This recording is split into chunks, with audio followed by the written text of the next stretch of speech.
العالمين والعاقبة للمتقين والصلاة والسلام على سيد الأنبياء والمرسلين أما بعد فأعوذ بالله من الشيطان الرجيم بسم الله الرحمن الرحيم ما كان محمد أبا أحد من رجالكم ولكن رسول الله وخاتم النبيين آمنت بالله صدق الله مولانا العظيم وبلغنا رسوله النبي الكريم إن الله وملائكته يصلون على النبي يا أيها الذين آمنوا صلوا عليه وسلموا تسليما پڑھیے الصلاة والسلام علیک یا سیدی یا رسول اللہ وعلی آلک واصحابک یا سیدی یا حبیب اللہ۔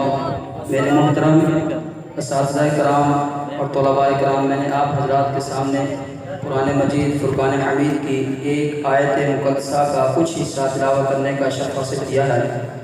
دعا فرمائیں اللہ رب العزت مجھے حق اور سچ بیان کرنے کی توفیق عطا فرمائے اور ہم سب کو اس پر عمل کرنے کی توفیق عطا فرمائے۔ حضرات گرامی، اللہ تبارک و تعالی نے ارشاد فرمایا ما کان محمد ابا احد من رجالکم ولکن رسول اللہ وخاتم النبیین۔ محمد صلی اللہ تعالی علیہ وسلم تمہارے مردوں میں سے کسی کے باپ نہیں، لیکن اللہ تعالیٰ کے رسول ہیں اور آخری نبی ہیں۔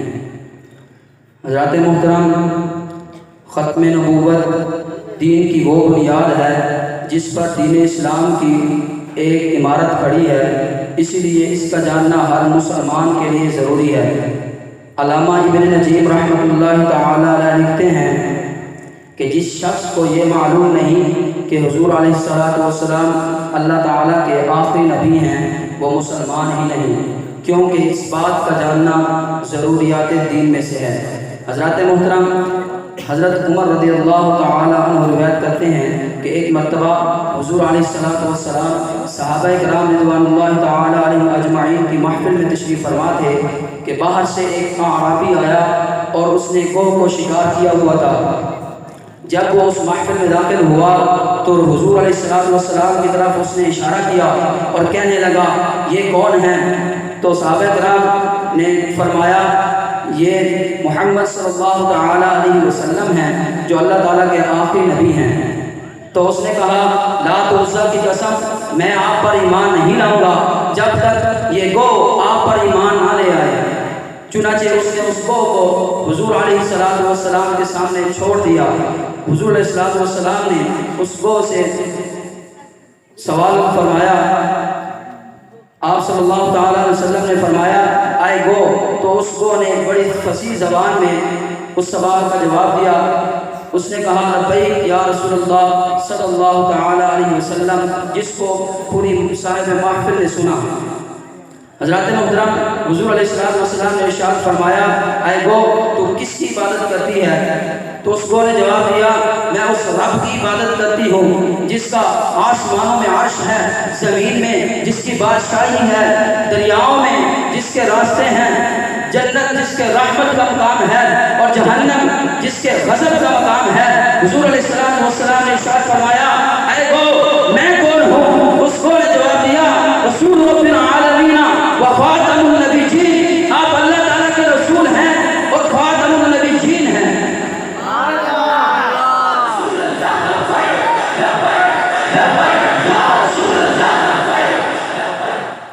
حضرات محترم، حضور نبی پاک صلی اللہ تعالی علیہ وسلم نے ارشاد فرمایا انا خاتم النبیین ولا فخر، میں آخری نبی ہوں، فخریہ نہیں کہہ رہا۔ پھر فرمایا انا خاتم النبیین لا نبی بعدی، میں خاتم النبیین ہوں، میرے بعد کوئی نبی نہیں آئے گا۔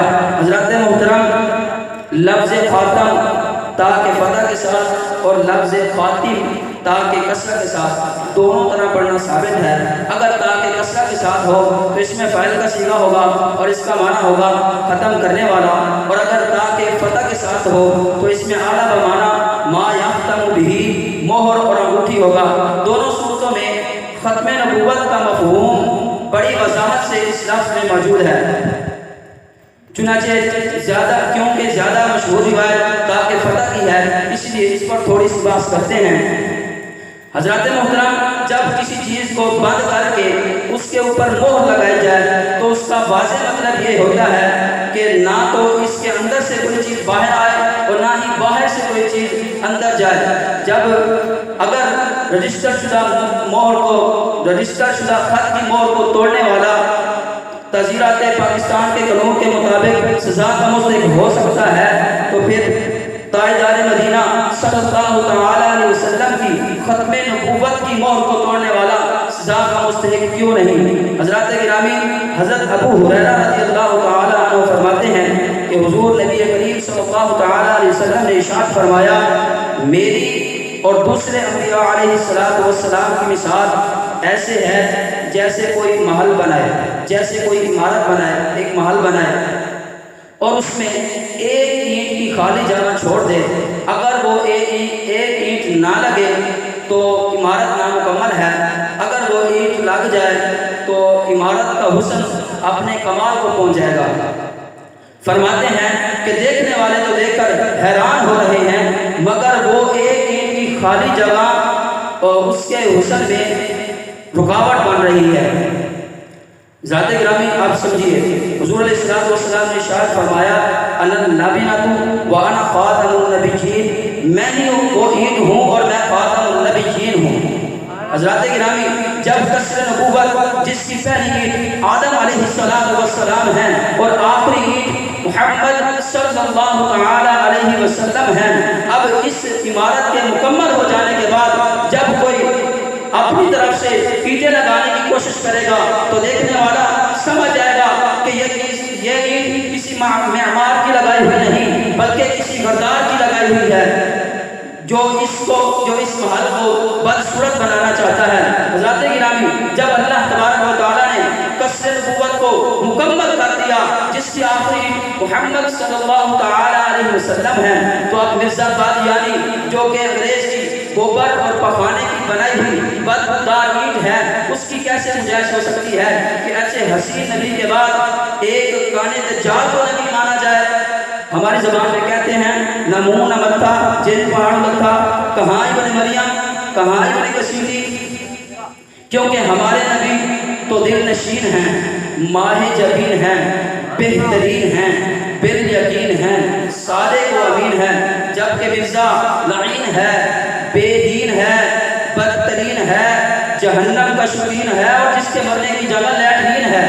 مرزا نبی نہیں، غبی ہے، ذلی نہیں، شیخ ذلی ہے، بلکہ انگریز کی بلی ہے، مرزا بروسی نہیں، موسی ہے، یک چشم گل ہے، بد شکل ہے، بے عقل ہے، نہ اس کی نسل ہے، نہ اس کی کوئی اثر ہے۔ شاعر نے کیا خوب کہا تھا، اگر مرزا ہوتا خدا کا پیغمبر، اگر مرزا ہوتا خدا کا پیغمبر تو ٹٹی میں گر کر نہ مرتا وہ کنجر۔ ایسا سے کہہ رہا ہوں، اگر مرزا ہوتا خدا کا پیغمبر تو ٹٹی میں گر کر نہ مرتا وہ کنجر۔